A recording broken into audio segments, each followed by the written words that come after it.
अस्सलाम वालेकुम students, welcome back with our new lecture.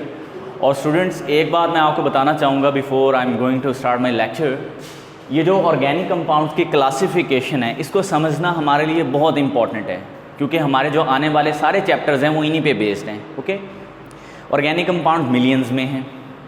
Alright, तो उन मिलियन ऑफ ऑर्गेनिक कंपाउंड्स को समझने के लिए हमें उनकी दो चीज़ें समझना होंगी। दो बेसिस पे क्लासिफिकेशन बहुत ज़रूरी है।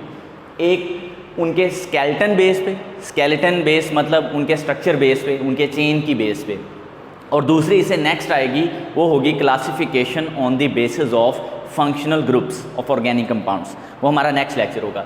तो ये जो हम बात कर रहे हैं ये है on the basis of skeleton, यानी उनकी चेन की बेस पे। जो हमारे पास ऑर्गेनिक कंपाउंड की चेन है उसकी बेस पे हम उनको किस तरह से क्लासीफाई कर सकते हैं, ये आज हमने इस लेक्चर में सीखना है। ठीक हो गया। ऊपर मैंने लिखा हुआ है ऑर्गेनिक कंपाउंड्स।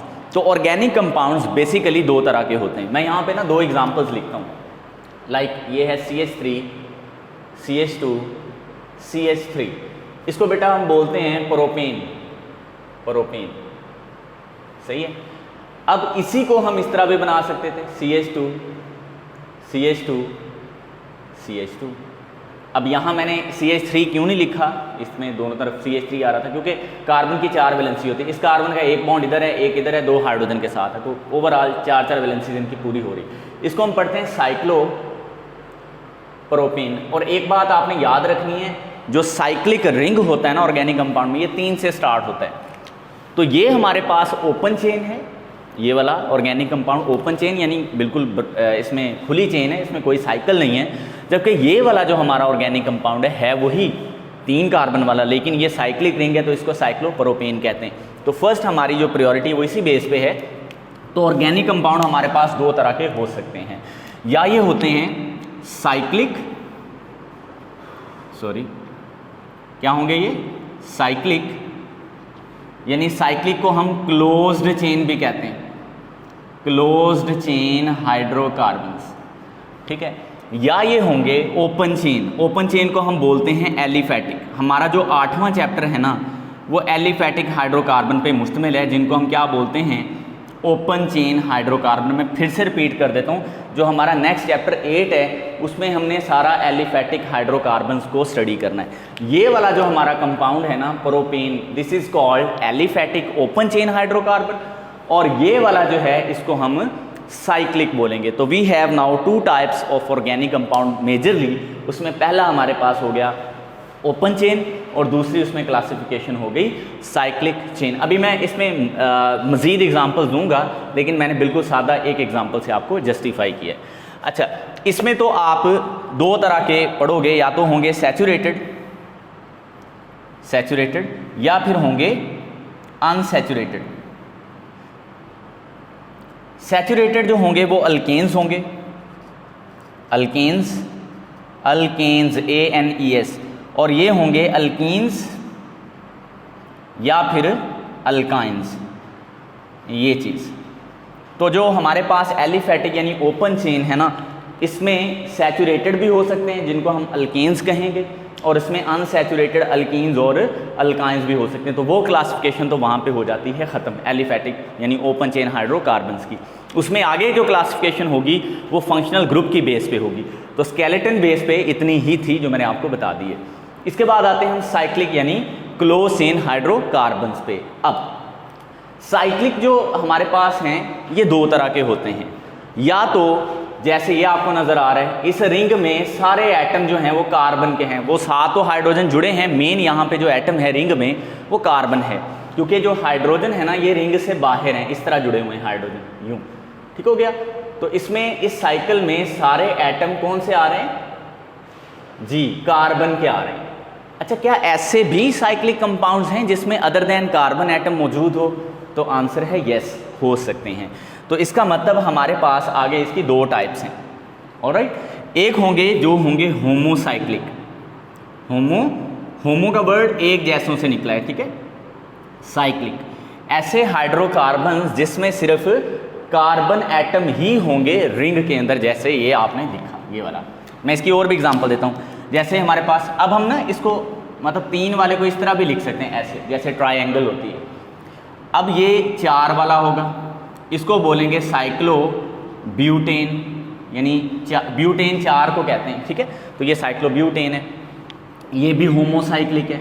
अब ये मैं 5 मेंबर्ड बना रहा हूँ, ये कहलाता है साइक्लो पेंटेन। ये नाम आपने याद रखने, दिस इज कॉल्ड साइक्लोपेंटेन। ये साइक्लोब्यूटेन था और ये साइक्लोपेंटेन है। हमारे पास साइक्लोहेक्सेन भी हो सकता है, मतलब ये इस तरह से, दिस इज कॉल्ड साइक्लोहेक्सेन। तो ये जो मैंने सारी एग्जांपल्स दी हैं यहाँ पे, एक तो ये सारी साइक्लिक कंपाउंड की हैं, ये और ये।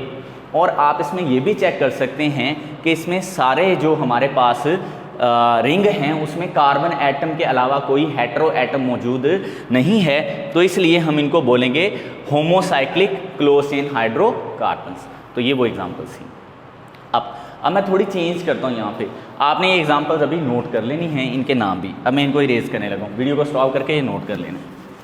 अच्छा, अब हम थोड़ा सा आगे मूव करते हैं। बात हम साइक्लिक ही की करेंगे, लेकिन इसमें जो नेक्स्ट क्लास है वो होगी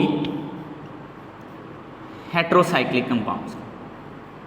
हेटेरोसाइक्लिक की एग्जांपल्स मैं बाद में देता हूँ, पहले मैं होमोसाइक्लिक को आगे क्लासिफाई कर देता हूँ। होमोसाइक्लिक आगे 2 तरह के होते हैं, जो अभी मैंने यहाँ पे एग्जांपल्स लिखी वो सारी होमोसाइक्लिक की थी। ये आगे 2 तरह के हो सकते हैं, या तो ये होते हैं alicyclic, alicyclic mean non aromatic, या होंगे ये क्या, एरोमेटिक। तो जो एलिसाइक्लिक हैं ये नॉन एरोमेटिक भी लिख सकते हैं आप इनको, नॉन एरोमेटिक, ठीक हो गया। और ये होंगे हमारे पास एरोमेटिक। तो जो होमोसाइक्लिक ऑर्गेनिक कंपाउंड्स हैं ये एलिसाइक्लिक यानी नॉन एरोमेटिक भी हो सकते हैं या फिर एरोमेटिक भी हो सकते हैं।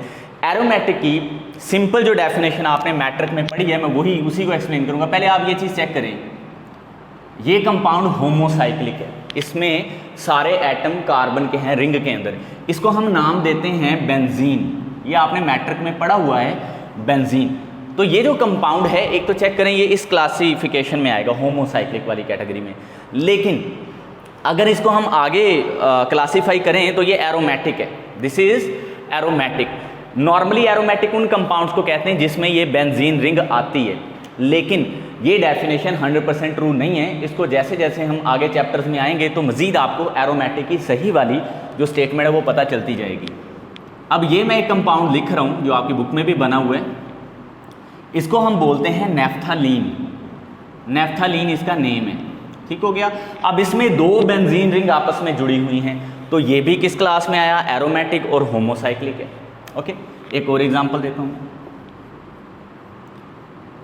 ये इसको हम बोलते हैं एंथ्रासीन। 3 रिंग आपस में जुड़ी हुई हैं, दिस इज कॉल्ड एंथ्रासीन। अब ये भी सारे होमोसाइक्लिक हैं, मतलब इस कैटेगरी में आए, फिर आगे ये एरोमेटिक भी हैं। तो ये जो मैंने तीनों एग्जांपल्स लिखी हैं ना, ये एरोमेटिक भी हैं और होमोसाइक्लिक भी हैं। अब मैं जो इसके अलावा एग्जांपल्स आपको दी थी ना, जैसे ये साइक्लोहेक्सेन थी, सही है, और साइक्लोब्यूटेन थी, साइक्लोपेंटेन थी, ये वाली एग्जांपल जो दी थी, या साइक्लोप्रोपेन थी, ये वाले हैं तो होमोसाइक्लिक, ये वाले होमोसाइक्लिक तो हैं, लेकिन ये एरोमेटिक नहीं हैं, बल्कि इनको क्या बोलते हैं, एलिसाइक्लिक यानी नॉन एरोमेटिक। साइक्लिक जरूर हैं, होमोसाइक्लिक भी हैं, लेकिन एरोमेटिक नहीं हैं। एरोमेटिक को सिंपली जज करने का तरीका ये होता है, उनके अंदर ना ये रिंग बनी होती यूँ, ये सर्कल, इसको सिंपली याद रखने का ये तरीका है। तो स्टूडेंट्स अभी तक जो हमने क्लासिफिकेशन की है वो साइक्लिक की, फर्दर होमोसाइक्लिक में आगे टाइप्स देख लिए हैं। तो ये इतना हिस्सा हमने कवर कर लिया। अभी हमें सिर्फ ये हेटेरोसाइक्लिक वाला आगे हिस्सा कवर करना है, और आई होप कि एग्जांपल्स आपको क्लियर हो रही होंगी। तो आइए आगे मूव करते हैं। ये एग्जांपल्स आपने ना वीडियो को स्टॉप करके नोट करते जाना है, इनके नाम भी याद रखने हैं, ऑलराइट।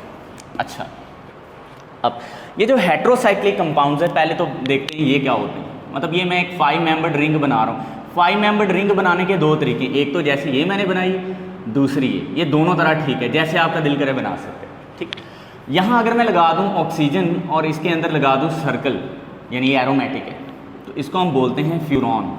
फ्यूरॉन इसका कॉमन या स्पेशल नेम है। अब क्या इस रिंग में, ये जो 5 मेंबर्ड रिंग है, इसमें सारे एटम कार्बन्स के हैं? तो आंसर है नहीं। एक एटम ऑक्सीजन का आ रहा है, तो किस कैटेगरी में आया, हेटेरोसाइक्लिक। साइक्लिक भी है लेकिन हेटेरो एटम भी रखता है। अगर यहाँ हम एस सल्फर लगा दें तो इसको बोलते हैं हम thiophene, this is called thiophene. यही चीज़ 5 मेंबर्ड बना के अगर आप नाइट्रोजन लिख दें और यहाँ पे सर्कल लगा दें, नाइट्रोजन की ना वैलेंसी ज़्यादा होती है तो इसके 3 बॉन्ड बनेंगे, 2 इधर बन रहे हैं, 1 हाइड्रोजन के साथ, तो ये 3 बॉन्ड। यहाँ हमने सेकंड कोई एटम हाइड्रोजन नहीं लगाया क्योंकि ये 2 ही बॉन्ड बना रहे हैं, तो इसको हम बोलते हैं पायरोल। पायरोल। अब एक 6 मेंबर्ड हेट्रोसाइक्लिक कंपाउंड भी आप देख लें यहाँ पे, इसको हम बोलते हैं पिरिडीन। पिरिडीन। ओके स्टूडेंट्स, नाम याद रखने। तो ये जो चारों कंपाउंड्स आपको यहाँ बोर्ड पे बने नजर आ रहे हैं, दीज आर हेट्रोसाइक्लिक कंपाउंड्स। क्या है ये? Heterocyclic compound. मैं एक और कंपाउंड बनाता हूँ, वो भी हेट्रोसाइक्लिक ही होगा। ये आपके बुक में नहीं बना, इसको आपने नोट कर लेना है। इसको बोलते हैं टेट्रा हाइड्रोफ्यूरॉन। टेट्रा हाइड्रोफ्यूरॉन। अब आप ये जो टेट्रा हाइड्रोफ्यूरॉन है, इसमें मैंने सर्कल नहीं बनाया, इसको चेक करें। ये वाला जो हेट्रोसाइक्लिक कंपाउंड है और ये वाले जो हैं, इनमें फ़र्क है। एक और मैं बनाता हूँ, ये अनसैचुरेटेड टेट्रा हाइड्रोफ्यूरॉन है ये। अब इसमें और इसमें भी फ़र्क है, इनमें भी फ़र्क है, तो इस बेस पे हम इनको फर्दर क्लासीफाई कर सकते हैं। तो हेट्रोसाइक्लिक कंपाउंड्स आगे 2 तरह के होते हैं, या तो ये होंगे सैचुरेटेड। अब सैचुरेटेड हेट्रोसाइक्लिक कंपाउंड कौन सा है? ये वाला, जिसमें कोई डबल या ट्रिपल बॉन्ड नहीं आ रहा, ये है हमारा सैचुरेटेड हेट्रोसाइक्लिक कंपाउंड। ये अनसैचुरेटेड भी हो सकते हैं, अनसैचुरेटेड। अब ये जो अनसैचुरेटेड हैं, इसमें ये देखें डबल बॉन्ड आ रहा है, इसमें 2 डबल बॉन्ड हैं, ये 2 डबल बॉन्ड, ये 2। अब ये जो इतने सारे कंपाउंड्स हैं ना, ये वाले, ये इंक्लूडिंग दिस वन, ये सारे हैं हमारे पास हेट्रोसाइक्लिक हैं और अनसैचुरेटेड हैं, मतलब इसमें डबल या ट्रिपल बॉन्ड आ रहे हैं। ये वाला सिर्फ सिंगल जो मैंने टेट्रा हाइड्रोफ्यूरॉन आपको बताया ना, ये वाला सैचुरेटेड हेट्रोसाइक्लिक है। ये आपकी बुक में नहीं बना, ये आपकी बुक में नहीं बना, ये जस्ट समझाने के लिए, इनको भी आपने नोट रखना है, करना है आगे। अब ये जो अनसैचुरेटेड है ना, यानी ये भी अनसैचुरेटेड है, आप चेक करें, ये अनसैचुरेटेड है ना, लेकिन इसमें सर्कल नहीं है। ये अनसैचुरेटेड है लेकिन सर्कल है इनमें, इसका मतलब ये चारों एरोमेटिक है और ये एरोमेटिक नहीं है। तो अनसैचुरेटेड भी आगे 2 तरह के होते हैं, या तो क्या होंगे एरोमेटिक, या फिर क्या होंगे नॉन एरोमेटिक। तो स्टूडेंट, आई होप कि आपको एग्जांपल्स के साथ ये सारी चीज़ें क्लियर होंगी। तो दोबारा से देख लें, ऑर्गेनिक कंपाउंड्स को अगर हम क्लासीफाई करें तो ये एलिफेटिक यानी ओपन चेन हो सकते हैं, साइक्लिक यानी क्लोज चेन हो सकते हैं। ओपन चेन में हमारे पास सैचुरेटेड और अनसैचुरेटेड अल्केन्स और अल्काइंस हो सकते हैं।